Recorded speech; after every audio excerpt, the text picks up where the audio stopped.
Good morning সবাইকে। বেশ কিছুদিন ধরে কলকাতায় পড়েছে ঠান্ডা, জমিয়ে ঠান্ডা পড়েছে। আর দেখতেই পাচ্ছ বাইরে হালকা কুয়াশা রয়েছে। আর আমার এই ঘরের জানলাটা দিয়ে না খুব সুন্দর রোদ আসে। তাই সকালবেলা উঠে এই ঘরেই আমি আসি রোদ্দুর পোয়াতে। আর শীতকালে তো রোদ পোয়াতে কার না ভালো লাগে। আর আমি এই ঘরে বসেই চাটা খাই রোদ্দুর পোয়াতে পোয়াতে, বেশ ভালো লাগে।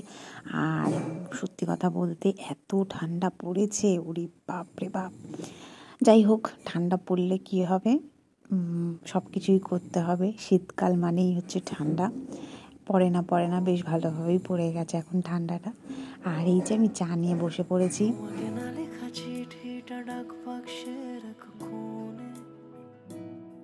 সাদা খামের না লেখা নাম এঁকেছে তার গানে, তোমাকে না লেখা চিঠিটা ডাক বাক্সের এক কোণে, সাদা খামের না লেখা নাম এঁকেছে তার গানে। চা খেয়ে চলে গেছিলাম মেয়ের কাছে। মেয়ে ঘুমাচ্ছিল। মেয়ে এখন অনেকটাই বেলা করে ওঠে, কেননা ঠান্ডায় ঘুমটাও বেশ ভালো হয়। ঘুম থেকে ওঠার পরেই দুষ্টুমি শুরু হয়ে গেছে। Good morning, good morning, good morning, বুঝা বুঝা বুঝা মামাম। আর আমার এই গাছটার অবস্থা দেখো, খুব বাজে অবস্থা। আমার মেয়েই করেছে, মানে যখন পারে তখন এই গাছটার সাথে খেলা করতে থাকে, ছিঁড়ে টিড়ে দেয়।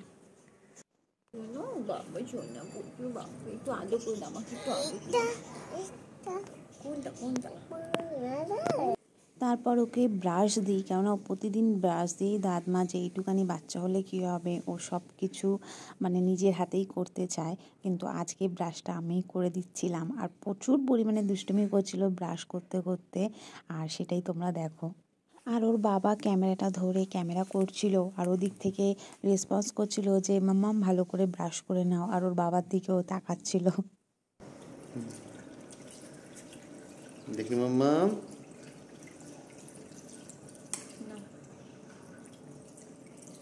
হ্যালো, এখানে হ্যালো, তুমি কিছু কথা খেললি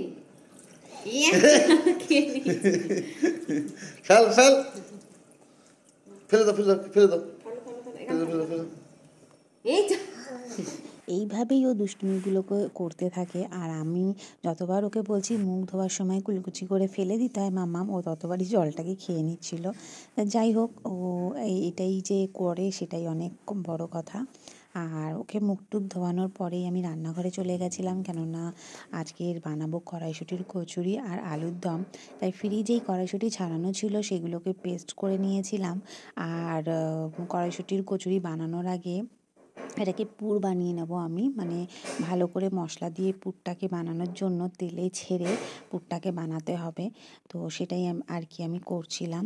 আর এখানে মশলা দেব আমি ভেজে রেখে পেস্ট করেছিলাম জিরে আর ধনে, গোটা ধনে গোটা জিরে, সেটাই আমি একটুখানি ভাজা এখানে মশলা দেবো। আর নুন দেবো, আর কিচ্ছু দেবো না। একা চিঠি একা একা যদি বলি সে সবই তোমারই, একা চিঠি একা একা সাইয়া সাইয়া সাইয়া সাইয়া। নামানোর আগে একটু চিনি দিয়ে আমি নামিয়ে নেব। আর এই যে আমার পুরটা পুরো রেডি। দেন এরপর আমি চলে যাব চানে, কেননা পুর করা হয়ে গেছে। তো আমি চান টান করে দেন আমি রান্নাঘরে রান্না করতে ঢুকবো। তো চান টান করে বেরিয়েই আমি রান্নাঘরে ঢুকে পড়বো। তার আগে দেখো আমি পুরো রেডি, কিন্তু আমার চুলটা এখনও পর্যন্ত কিছু করা হয়নি। আগে চুলটা আঁচড়ে নিই। চুল আঁচড়ে নিয়ে আমি চলে গেছিলাম রান্নাঘরে।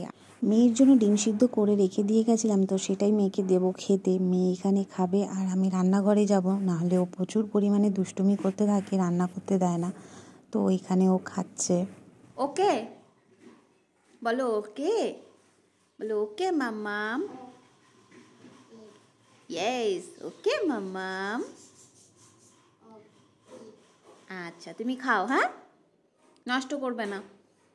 আমি আবার রান্নাঘরে চলে এসেছিলাম। মেয়ে তো ওখানে বসে বসে ডিম খাচ্ছে, আর আমার এখানে আগেই কচুরির পুরটা তো রেডি হয়ে গেছিলো কড়াইশুঁটির, আর ময়দা আমার মাখা হয়নি, তাই এখানে কচুরি করার জন্য আটা আর ময়দা দুটোই মিক্স করে আমি মেখে নেব। তার মধ্যে নুন দেবো পরিমাণ মতন, চিনি দেবো আর রিফাইন অয়েল দেবো।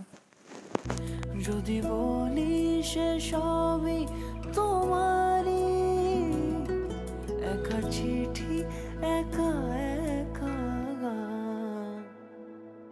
সাইয়া সাইয়া সাইয়া সাইয়া সাইয়া সাইয়া সাইয়া সাইয়া।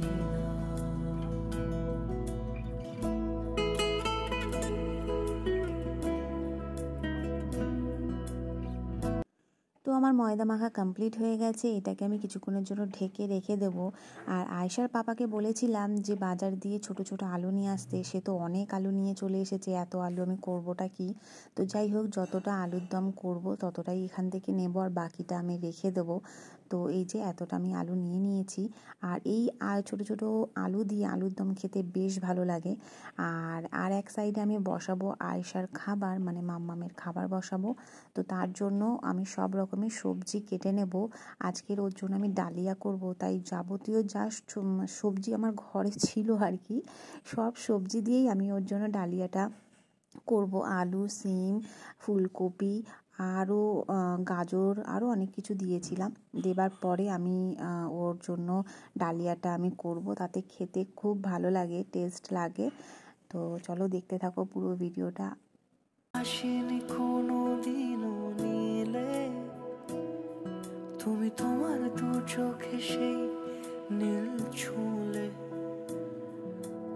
আমিতে ভাসিনি কোনো দিনও নীলে, তুমি তোমার দু চোখে সেই নীল ছুঁলে। আজও আমার সারাটা নীল থাকে একা একা, সেই চিঠি না পড়া সুর আঁকা একা একা, ছুঁয়ে যায় তবু কখন এসে। মাম্মামের ডিম খাওয়া হয়ে গেছে, তাই চলে এসেছিলো আমাকে ডিস্টার্ব করতে। আর ও এসে এরকমই করে, কোলের মধ্যে উঠে যায়, আমাকে রান্না করতে দেয় না। আর ওর আমি সবজির মধ্যে ছোট্ট একটা লঙ্কাও দিলাম, কেননা ও ঝালটা একটু নিতে পারে। তাই আমি বলবো যে কোনো বাচ্চা কাচ্চাদের সব রকমের খাওয়ানো অভ্যাস করা উচিত, আর তারা যাতে একটু একটু করে ঝালটাও খেতে পারে সেটাও লক্ষ্য রাখা দরকার। আর আমার মেয়ে সামান্য একটু ঝাল খেতে পারে, তাই আমি এত সবজির মধ্যেও ছোট্ট একটা লঙ্কা দিলাম, যাতে ওর ওই একটা মানে ঝাল ঝাল ভাবটা লাগে। আর ও খেতেও খুব ভালোবাসে মানে ঝাল ঝাল জিনিসগুলো। তো যাই হোক, আমি এখানে মেয়ের সবজি কাটা রেডি হয়ে গেছে, তাই আমি মেয়ের খাবারটা আগে করে নিলাম, কেননা ওকে চান টান করিয়ে আগে খাওয়াতে বসতে হবে। তাই মেয়ের খাবারটা রেডি হয়ে গেলে আমার আর কোনো টেনশন থাকে না, আমাদের দুপুরের খাবার যখন হবে হবে, বাট মেয়েরটা আগে রেডি হয়ে রেখে দেওয়াটাই মনে হয় বেটার।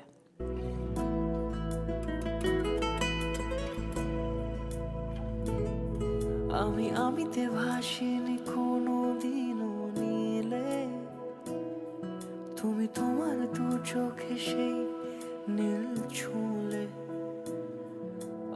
আমিতে ভাসিনি কোনো দিনও নীলে, তুমি তোমার দু চোখে সেই নীল ছুঁলে। আজও আমার।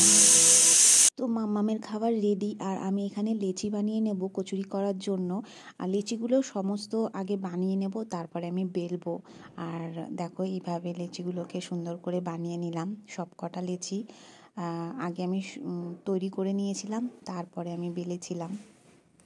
আর মাম্মামের কথা বলো না, মাম্মাম যখন পাচ্ছে তখনই আমাকে এসে ডিস্টার্ব করছে, আর এইভাবে কোলে উঠে যাচ্ছে। মানে রান্না করার সময় ওকে কোলে নিতে হবে, ও কোলে উঠে আমার রান্না করা দেখবে।